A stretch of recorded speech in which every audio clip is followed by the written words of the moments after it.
العلم النور، العلم النور، العلم النور۔ علامہ صاحب، ایک سوال یہ تھا کہ 15 شعبان کو قبرستان جانا کیسا، اور دوسرا یہ کہ اس میں جو ہے خواتین کیا قبرستان جا سکتی ہیں؟ 15 شعبان کو قبرستان جانا سنت ہے۔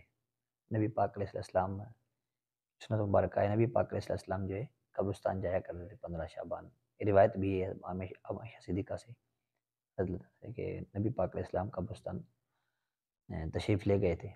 اور دوسری بات یہ ہے کہ اب بھی ماشاءاللہ کافی لوگ قبرستان 15 شعبان کی رات جاتے ہیں نا، جانا بھی چاہیے۔ اور حدیث پاک بھی اس کی ترغیب دلائی گئی ہے کہ پہلے میں تم کو قبرستان جانے سے منع کرتا تھا، اب تم کو میں کہتا ہوں قبرستان جایا کرو۔ قبرستان جانے سے فائدہ ایک تو یہ ہوتا ہے کہ آخرت کی یاد آتی ہے، قبر کی یاد آتی ہے، انسان کو اپنی قبر یاد آتی ہے، دل نرم پڑتا ہے، آخرت گناہوں سے جو انسان کا وہ جڑتا ہے، تو قبرستان جانا چاہیے۔ 15 شعبان کو ویسے بھی جانا چاہیے، 15 شعبان کو کیوں سنت ہے تو اچھی بات جانا چاہیے۔ باقی بات یہ رہی کہ عورتوں کے بارے میں تو آپ کو میں یہ کہوں گا کہ عورتوں کو تو مسجد میں بھی جب نماز کے لیے منع کیا گیا ہے، نماز بھی نہیں پڑھیں عورتیں، تو قبرستان جانے کے لیے کیسے کہہ سکتے ہیں قبرستان ہوتے جائیں؟ تو عورتیں جو ہے وہ قبرستان نہیں جائیں، کہ حالات ایسے صحیح نہیں ہیں۔ باقی کیا کہتے ہیں مزارات پر جانے کے حوالے سے عورتوں کا بھی علماء کرام منع کرتے ہیں کہ مزارات پر بھی نہیں جائیں، قبرستان بھی نہیں جائیں۔ ہاں کوئی مجبوری ایسی ہے کہ جو جانا ناگزیر ہے، کہ جانا ہی پڑ رہا ہے، تو پھر شرائط و قیودات کے ساتھ جائے، ایسے ٹائم میں جائے کہ جب کوئی نہ ہو غیر محرم کا وہ، اور پھر کسی محرم کے ساتھ جائے۔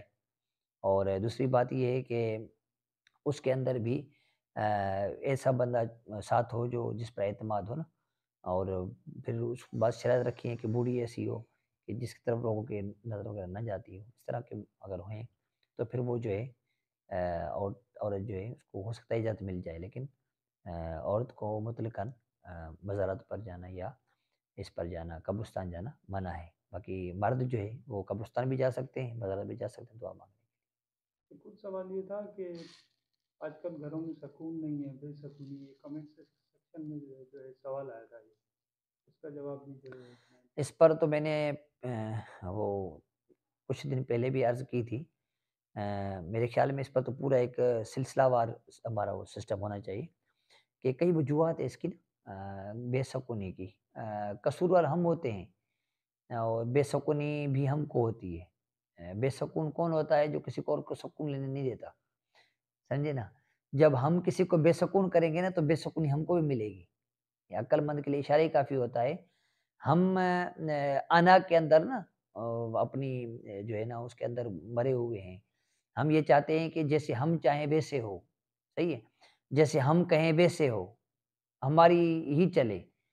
تو جب گھر میں آپ کہو گے میری ہی چلے، جیسے ہم چاہیں ویسے ہی ہو، میرے مزاج کے خلاف کچھ بھی نہ ہو، تو لڑائی ہوگی، جھگڑا ہوگا، بے سکونی ہوگی۔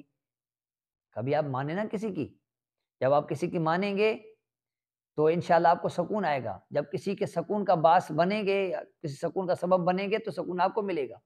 آپ خود دوسرے کو بے سکون کیے ہوئے ہو اور آپ کہتے ہو ہم کو سکون ملے، تو سکون آپ کو تب ملے گا جب کسی کو آپ سکون دو گے، جینے کسی کو دو گے۔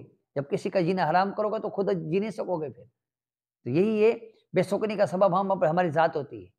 اپنی ذات کے اندر غصہ ہے، اس کو ختم کر دو، سمجھے؟ غصہ جو ہے نا، آپ کو پہلے عرض کی تھی، غصہ ہی انسان کی بے سکونی کا بہت بڑا سبب ہے۔ اور دوسرا سبب اپنی منوانا، کہ میری ہی مانی جائے، میں ہی صحیح ہوں، میں غلط ہو ہی نہیں سکتا۔ تو جو بندہ کہے میں ہی صحیح ہوں، غلط ہو نہیں سکتا، وہ بے سکون رہے گا۔ تو بے سکونی کا کئی اسباب ہیں، لیکن ایک سبب یہ بھی ہے کہ سکون آپ کسی کو لینے دیں گے تو کوئی اور آپ کو بھی سکون لینے دے گا۔ اس لیے گھر کے اندر اپنے والدین کے ساتھ ادب و احترام کے ساتھ پیش آئیں، ان کی بات مانا کریں، اپنے بھائی بہنوں کے پر شفقت کریں، ان کی بھی بات مانا کریں، صبر اور برداشت کے ساتھ چلیں۔ میاں بیوی کا معاملہ ہے، اس میں بھی آپ صبر برداشت کے ساتھ مانیں، جھکیں، معافی مانگ لیا کریں، غلطی تسلیم کر لیا کریں، انشاءاللہ تبارک و تعالیٰ آپ کو سکون ملے گا۔